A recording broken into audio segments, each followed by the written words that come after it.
Section 1. You'll hear two teachers discussing a school trip. First, you have some time to look at questions 1 to 6.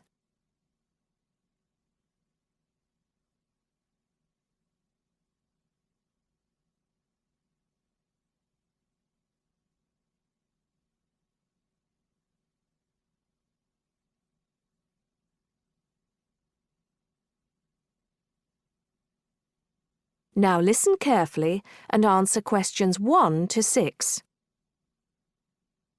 Oh, there you are, Paul. Do you have a few minutes? Can we think about this year's school trip? Hi, Jean. Yes, of course. Have you got any ideas? I've been looking through some information, and I've brought a few leaflets with me. Here you are. Okay, thanks. Just remind me when the trip is. Next Friday. We'll be leaving at 9 and be back here at around 4, so we've probably got time to visit a couple of places. Let's see. What leaflet have you got there? Central Gardens. Looks like a nice place. It's open from 9 until 6, so we could go there anytime we wanted, really. What about there in the morning and then somewhere else in the afternoon? Farmers Market would be an option first as well, at least until they close at 1. Or we could try Grey Castle. That should be possible in the morning or in the afternoon. Oh, hang on. That's at the weekend. The last admission is at noon on weekdays. Greenhall says the same thing. Queen's Park opens at 8, so we could go there first. Or, according to these times, we could go there on the way back to school, because they don't close the gates until sunset during the week. Okay, that gives us a few options. We went to Queen's Park a couple of years ago, didn't we? I seem to remember that the pupils really enjoyed it. It'd be nice to go somewhere new as well. I've seen groups from other schools going around Grey Castle. So have I. But then again, maybe we should play it safe and go to Green Hall. At least we've got experience of taking classes round there. Farmers Market is popular with other schools, though, so it must be interesting. It'd be good to go somewhere where someone can show the pupils around, explain things to them. I've been on a tour around the castle, and they do a really good job. I think they have guides at the hall, too, don't they? It says here that they used to, but don't anymore. You can get shown round Central Gardens, though. I think we'd have to do any explaining if we took the pupils to the market or the park. That wouldn't be a problem, though. No, and at least those two would be free, wouldn't they? I think all the others charge, and we'd have to get the parents to pay some money. I'm sure they wouldn't mind paying if it was a small amount. Let me check the leaflets. There's a special price for large groups at Grey Castle. Oh, but you can get into Central Gardens for nothing. Right. Oh, I've just thought of something. We wouldn't need to book anything if we were going to Queen's Park, but what about the other places? Central Gardens say you need to let them know if there are more than 10 people in your group, which would include us. The same at Grey Castle. Farmers Market says you can just turn up, and so does Green Hall. Right. Well, I suggest we take the pupils to Grey Castle for a tour in the morning. How does that sound? Yes, sounds good. We should contact them to book it as soon as possible. In the afternoon, we can do something a bit more relaxed at the park, and we'll have to think about going to Green Hall another year. Shame Farmers Market isn't open, but we can't change the day. So that's a decision then. Now, let's think about what we're going to get the pupils to do. It's a school trip, after all, and we should give them some work to do. Before you hear the rest of the talk, you have some time to look at questions 7 to 10.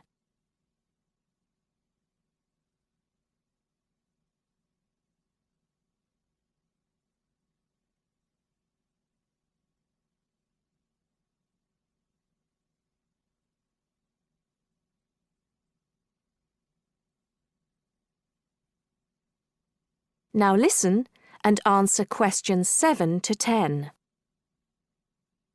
I think they should know something about the place before they go.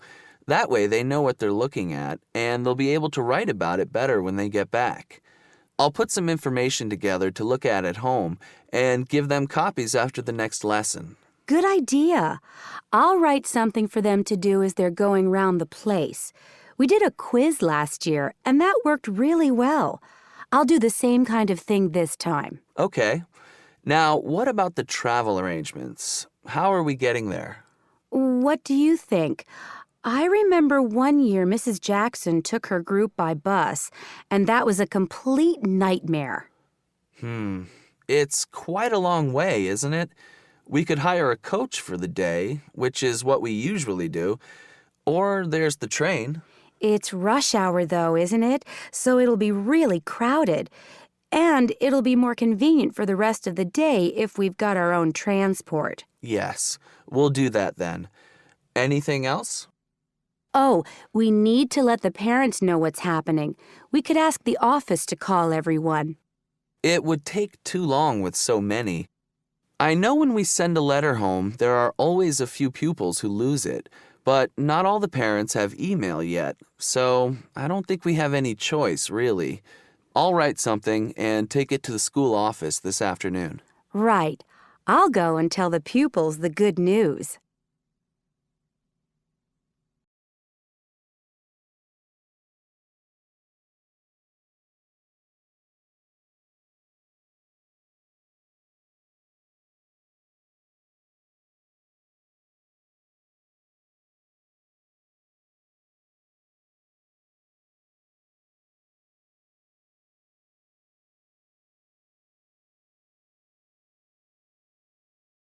Now turn to Section 2. Section 2. You are going to hear an orientation talk. First, you have some time to look at questions 11 to 15.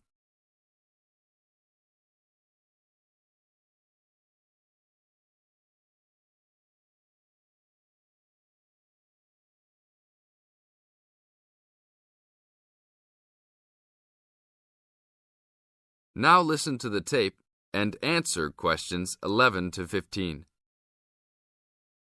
Welcome to Orientation Week. Today I am here with the captain of our school's women's gymnastics team. Her name is Elizabeth Rain, and she is a fourth-year student. I hope you can all see her as an example of a responsible student and athlete, a role model for everyone. Hi, Elizabeth. Thank you for stopping by our Orientation Week. Thank you for having me. Welcome to our university, everyone. If there are any of you thinking about joining our school's athletic program, I would strongly encourage you to do it. Being a part of the gymnastics team has been one of my best experiences during my time at this school. It has taught me so much about teamwork and friendship, and has even taught me how to improve my academics by prioritizing my time. I have some questions that I am sure the students will want to know the answers to as well. First of all, how did you find the time to do well in classes as well as train for gymnastics? Prioritizing is the key. You must be very organized. Every day I wake up and I know what I must do for the day. I plan things in order of importance. For example, if today I have a competition for gymnastics in the afternoon, then I know I have to finish my homework and studying in the morning. In other words, keeping an organized schedule of your priorities is very important. Can you explain to the students a little bit about your study habits? Well, I usually try to take classes that I'm interested in. This way, I have no excuse not to study because I chose the classes out of my own preference. I separate my study time by class. For example, if I have 5 classes for this semester, I will study for 1 class a day from Monday through Friday, and then review for all of them on the weekend. I won't try and study for all 5 of my classes at one time. It is too hard to do that, to remember everything and not feel like you are going crazy. It is very important to focus the time that you set aside for studying. I do not study with the television on. I try to keep away from all distractions because I find that I learn better that way. But of course, how each individual will study depends on each person. Now look at questions 16 to 20.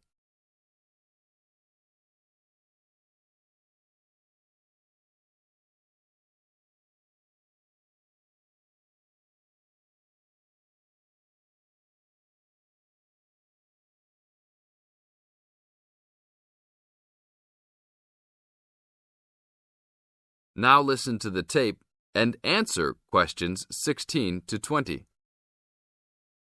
That sounds like good advice. Let's talk a little bit about your gymnastics career. How long have you been doing this sport for, and what has been the best moment of your college participation? Well, I've been participating in gymnastics since I was a kid. My parents got me involved in the sport. The best moment. I would have to say that there is not one single instance that stands out in my mind as the best moment, but more of a whole experience. My first year in university was definitely one of the best years of my life. I met my best friends that year and really learned to grow up and be independent. Our team went to the national championships that year, and it was an incredible experience, so I would count the whole year as my best experience in college. How about the worst moment? It is true everyone goes through bad experiences. My worst experience would have to be the fall of last year when I broke my wrist. I was unable to participate in sports for the remainder of the year and had to learn how to write with my left hand. I guess when I look back at it, though, even though I wouldn't wish this to happen to anyone, this experience definitely made me stronger as a person. It taught me to look at life with a new perspective and to really value the friends and family that are important and close to me. Thanks for your time, Elizabeth. Do you have anything else you want to tell the new students? Just have a good time. Don't stress out too much, but be responsible for your actions. Work hard and play hard. That's my motto for life. This is the end of Section 2. You now have 30 seconds to check your answers.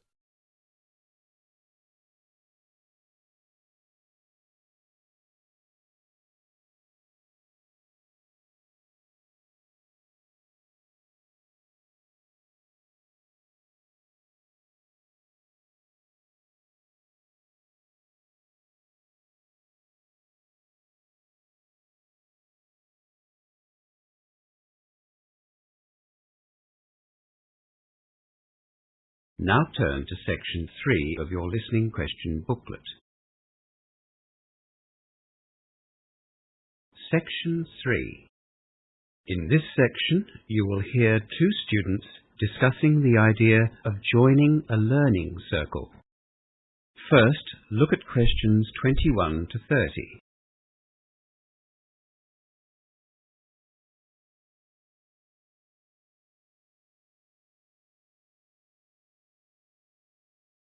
Now listen to the discussion and answer questions 21 to 30. What's the reason for the learning circle you've set up, Hamish? Well, it wasn't my idea. The economics tutor suggested it, actually. He said that it's a good way to make sure you put in the time needed for a particular subject. But for me, well, I thought that studying in a group like that would give me some incentive to study. I really need a reason to learn, you know, motivation, especially in economics. Well, I guess study groups can give you discipline and motivation. They're both useful, but my biggest problem is that I'm finding economics quite difficult. I think I need extra help just to understand the material. A learning circle could help. I was thinking of even getting a private tutor. Private tutors can be expensive. You're welcome to join us, and it won't cost you anything. Every week, we're going to begin the session with problems and questions from material that we've been given in the lecture. We want the learning circle to be practical and worthwhile, so that we all help each other to do well. Do you think the others in the group would mind if I joined as well? Of course not. There are only 5 of us, and you know us all. Well, I've been researching some past exam papers, so I'd be happy to contribute those to the circle if I join. One of the others suggested doing that too. He thought that we should try and identify any trends or common questions that were included in the past papers, and that way we could prepare a little better for the final exam. Yeah, that's what I was thinking. In fact, I've already started looking at last year's exams. Great. We're also going to hold mock tutorials, so we can practice our presentations on a smaller group before we have to do the real thing. I am so worried about that. I'm dreading that first presentation. I've never done any kind of public speaking before. Well, you're not alone. I think we're all pretty nervous about it. but we're hoping that the mocks will give us all a bit of confidence for the real tutorial. We don't want the group to be competitive, just collaborative. You know, working together and helping each other. It sounds like you've really thought the learning circle idea through. You seem well planned. It's just that when we all met last week to discuss the idea, we all had a list of objectives. You know, what we wanted to get out of a learning circle. That made the planning quite easy. Look, why don't you come next week to our first circle and you can see if it's what you're looking for. If not, well, you won't have lost anything and you can always organise a tutor for yourself afterwards. Yeah, I think I will. When and where are you going to meet? Our inaugural meeting of the circle is on Thursday evening from 6 to 8 in Ryan Hall. Okay, I'll be there. We plan to talk about any material that we've had trouble with from the lecture first, and then we thought we'd talk about our individual learning styles. Even though we all know each other as friends, we thought that because it'll be our first time together as a study group, it might be useful. I'm not exactly sure what my learning style is. Give it some thought during the week and try to notice how you study. Some people summarize everything or rewrite lecture notes every week. Others like to highlight the important points or group similar bits of information together. People like me, well, I have to read material at least 3 times before I can really comprehend it. Really? I'm a writer, I guess. I have to write everything down or I forget it straight away. I use the computer a lot. See? You do know how you learn. You just had to think about it. I'll bring the exam papers and the research that I've started. We probably won't have time to look through them at our first meeting. I'll bring them anyway, just in case. I think this learning circle idea is going to be a great success. That is the end of section 3. You now have half a minute to check your answers.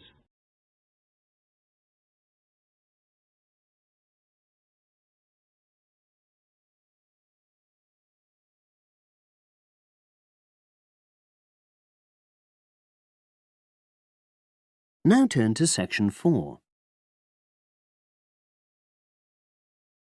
Test 5, section 4. You will hear a wildlife expert giving a talk to a group of bird lovers in the UK about a species called the tawny owl. Before you listen, you have some time to look at questions 31 to 40.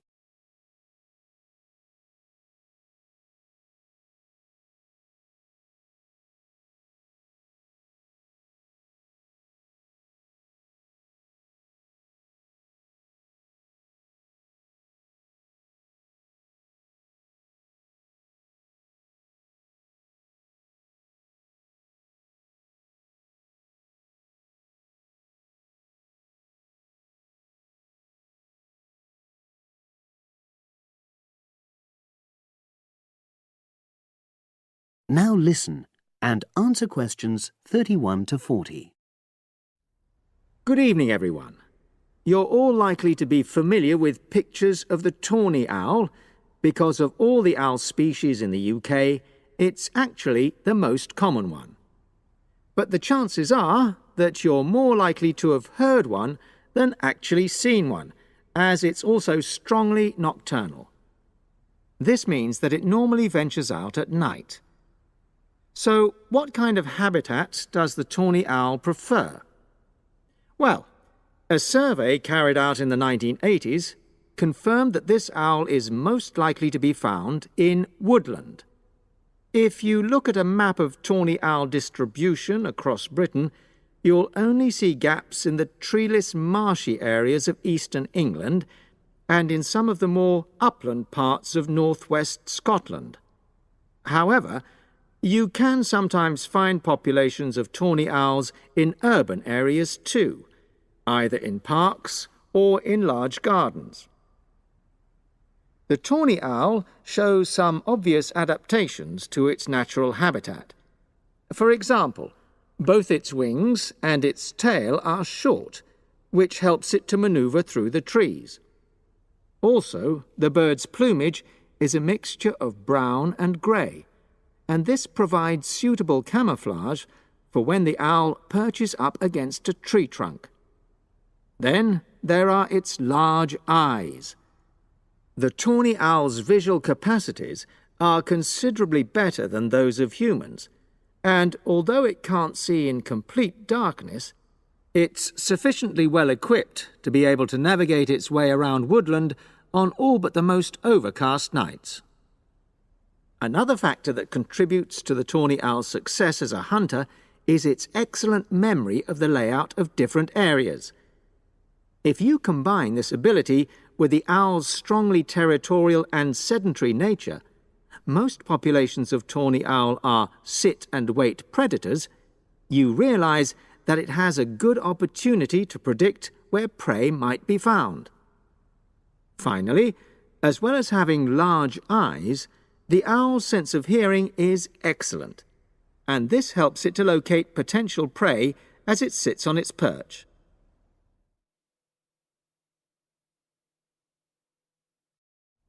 Turning now to the tawny owl's diet. Woodland tawny owls feed mainly on mammals, especially small ones, such as wood mice and bank voles. But they'll also take things like frogs or bats, or even fish, if they happen to be available. In urbanized landscapes, the owls seem to prey more on birds. So there are some differences there. Let's just look briefly now at survival rates in the tawny owl. Young tawny owls face a difficult time once they leave home, and 2 out of every 3 are likely to die within their first year. So, with such high mortality levels, it's a good job that established breeding pairs can produce young over a number of seasons and maximize their chances of passing their genes on to the next generation of owls. I've already mentioned the sedentary nature of the tawny owl, but it's not just adult tawny owls that are sedentary in their habits. Young birds, dispersing away from where they were born, rarely move far. The average distance is just 4 kilometres. There also appears to be some reluctance to cross large bodies of water. The owl is absent from many of the islands around our shores, with only occasional sightings in Ireland and the Isle of Wight off the south coast of England. Right, well, now I'll show you some photographs that have been taken in one or two of the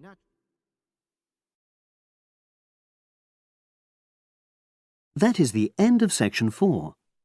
You now have half a minute to check your answers.